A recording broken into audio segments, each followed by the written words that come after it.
Une question de Léopold. Quelle est votre réaction au non-lieu prononcé par la Cour de justice de la République pour Édouard Philippe, Agnès Buzyn et Olivier Véran dans l'enquête sur leur gestion du Covid-19 ? En 2020, une information judiciaire avait été ouverte à leur encontre pour mise en danger de la vie d'autrui et abstention volontaire de combattre un sinistre. En théorie, normalement, en France, dans le droit français, on n'a pas le droit de commenter une décision de justice. Voilà, c'est en théorie. En théorie, tout le monde, à partir du moment où il y a une décision de justice, tout le monde doit dire bon ben voilà, c'est comme ça et on ne doit pas la remettre en cause. La pratique est évidemment fort éloignée, a fortiori là, puisque là nous avons quand même affaire à ce que certains pourraient appeler, à juste titre, excusez-moi, j'ai un petit peu comment dirais-je, un rhume des foins. Rassurez-vous, c'est pas un rail de coq. Je ne suis pas comme ça, mais un petit peu dans l'air, parce que je sais il y a l'air conditionné qui a fait l'objet d'un changement de filtre à air. Bon, enfin bref, donc si j'ai éternu, voilà, je vous prie par avance de m'en excuser. Oui, je disais donc que s'agissant de cette juridiction, c'est quand même une juridiction d'exception, en fait. Voilà. C'est-à-dire qu'en France, si vous êtes président de la République, vous ne pouvez tout simplement pas être jugé. Pendant la durée de vos fonctions, vous bénéficiez d'une totale immunité. Et si vous êtes ministre, eh bien, vous ne pouvez être traîné, et avec un certain nombre de conditions, que devant un organisme qui s'appelle la Cour de justice de la République, qui est vraiment très particulière et extrêmement politisée. Or, l'expérience montre, quand on regarde l'historique des ministres qui sont passés devant la Cour de justice de la République, que c'est une cour qui est quand même qui a blanchi. C'est presque une opération de blanchiment. Enfin, c'est-à-dire le nombre de ministres qui sont passés de là et qui en sont sortis blanchis.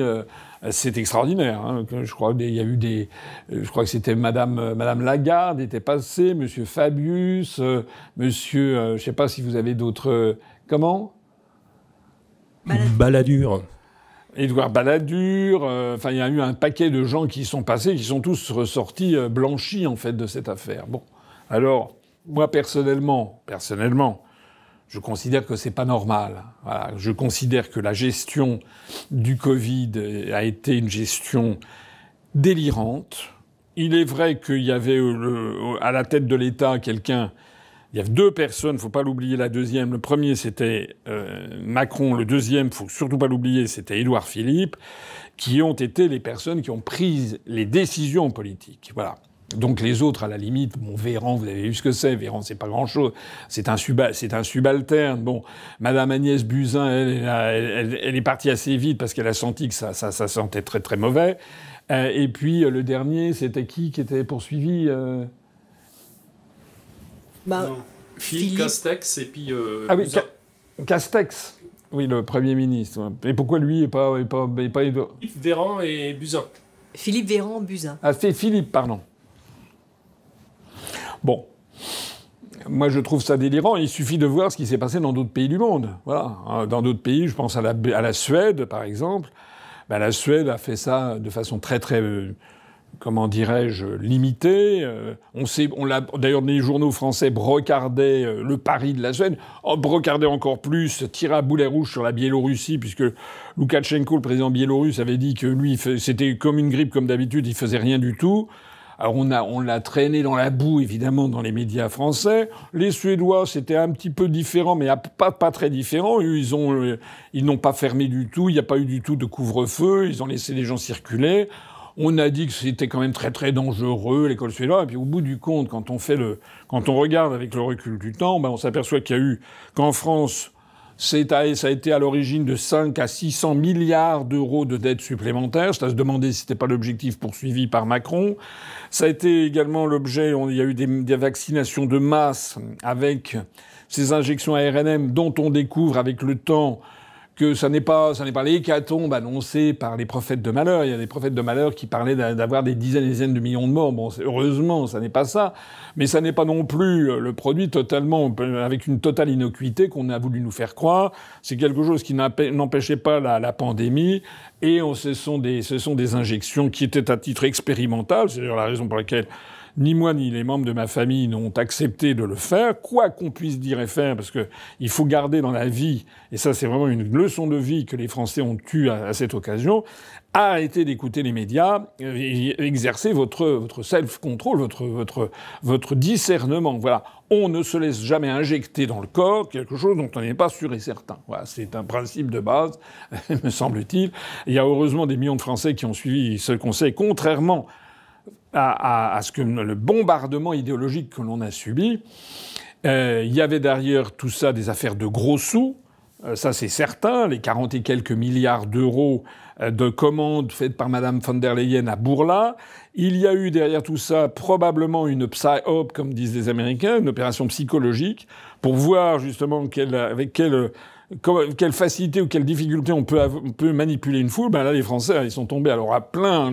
Ils ont montré, là comme ailleurs, le peuple français est d'une extraordinaire naïveté. Enfin, que ce soit en matière politique, que ce soit en matière prophylactique, etc.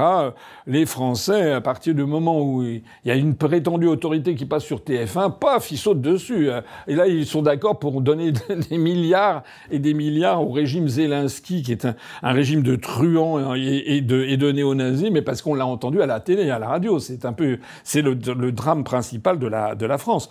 Alors moi, je trouve que dans ces conditions, il y a quand même énormément de choses qu'on pouvait reprocher à Édouard Philippe, avec notamment l'affaire du Rivotril dans les EHPAD, et puis à ces trois personnalités qui ont poussé aux injections ARNM, qui ont interdit l'utilisation de médicaments qui étaient les médicaments les plus inoffensifs de la planète, quasiment, comme l'hydroxychloroquine, qui a été pris par des dizaines et même des centaines de millions de personnes. Moi, je me rappelle à chaque fois que j'allais, quand j'étais plus jeune, dans des pays avec la fièvre jaune, il fallait prendre justement de la chloroquine, mais c'est des centaines de millions de personnes qui ont avalé ça, et d'un seul coup, on a voulu nous faire croire que c'est un truc hyper dangereux. Enfin, c'est vraiment se moquer du monde. Et moi-même, j'ai eu l'occasion de le raconter. J'ai attrapé le Covid-19 lors d'une manifestation, d'ailleurs, devant le Sénat, qui était contre le Covid-19. Et bien, heureusement que j'ai un ami qui m'a fait passer de l'ivermectine. Alors, je ne sais pas s'il y a relation de cause à effet, mais en tout cas, ça a été radical. Hein. J'ai déjà eu l'occasion de le dire. J'étais vraiment très mal. J'avais quand même 39,5 de fièvre. J'étais, enfin, mal comme quand on a une grippe. Hein. C'était pas non plus... j'étais pas à l'article de la mort. Enfin, j'ai pris tout le paquet d'ivermectine, il fallait prendre ça en une dose. Le lendemain matin, j'étais frais comme un gardon et ça n'est jamais revenu à 37 de fièvre. Hein. C'est incroyable. Donc moi, je veux bien que c'était un truc hyper dangereux, mais en fait, les langues se sont déliées depuis lors. On s'aperçoit que l'ivermectine, par exemple, est un médicament qui est globalement dont l'efficacité a été prouvée. Et qui a évidemment un très gros inconvénient, c'est que c'est gratuit. Enfin, ça coûte très très peu cher. Hein.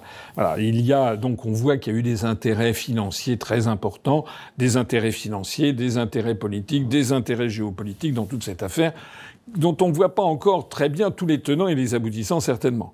Enfin, le fait que cette cour de justice ait blanchi Édouard Philippe, Agnès Buzyn et Véran, ça n'est pas normal. Ça n'est pas normal.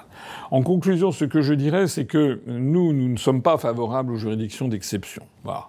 C'est-à-dire que si on arrive au pouvoir, nous, on supprimera les juridictions d'exception. C'est tout simplement un ministre, il doit pouvoir être jugé par un tribunal comme tout citoyen. Le fait d'être ministre ne lui donne pas d'un seul coup une espèce d'onction particulière, de protection particulière. Ce sont des gens comme tout le monde.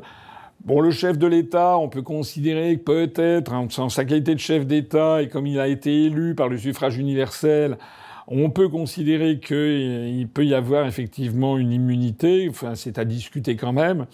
Mais parce que nous, on est favorable à la possibilité d'avoir un référendum révocatoire du président. Mais en revanche, pour les ministres, je vois pas du tout pourquoi il y aurait pas une juridiction normale. Parce que ça veut dire quoi, en fait, cette juridiction d'exception? Ça veut dire que on estime qu'un ministre ne doit pas être jugé selon les critères de tout citoyen. Ça veut dire quoi? Évidemment, c'est la porte ouverte au copinage, hein, au renvoi d'ascenseur, à la justice à 2 vitesses, à la justice à géométrie variable. Et quand en plus de ça, on voit, comme je l'ai dit tout à l'heure, que la quasi-totalité des ministres qui sont passés par cette institution en ont été blanchis, ça ne fait que renforcer les soupçons. Voilà. Je me demande d'ailleurs ce qu'il en était. Je crois que régulièrement, la gauche, dans ses programmes, dit qu'ils veulent supprimer les juridictions d'exception, puis en fait, finalement, rien du tout, quoi. Quand il y a un gouvernement de gauche, il n'y touche pas du tout. Au contraire même, il en profite plutôt. Voilà ce que je dis. Nous, en tout cas, si on arrive au pouvoir, et on mettra fin à la Cour de justice de la République, et puis les ministres, eh bien, ils seront justiciables comme tout citoyen.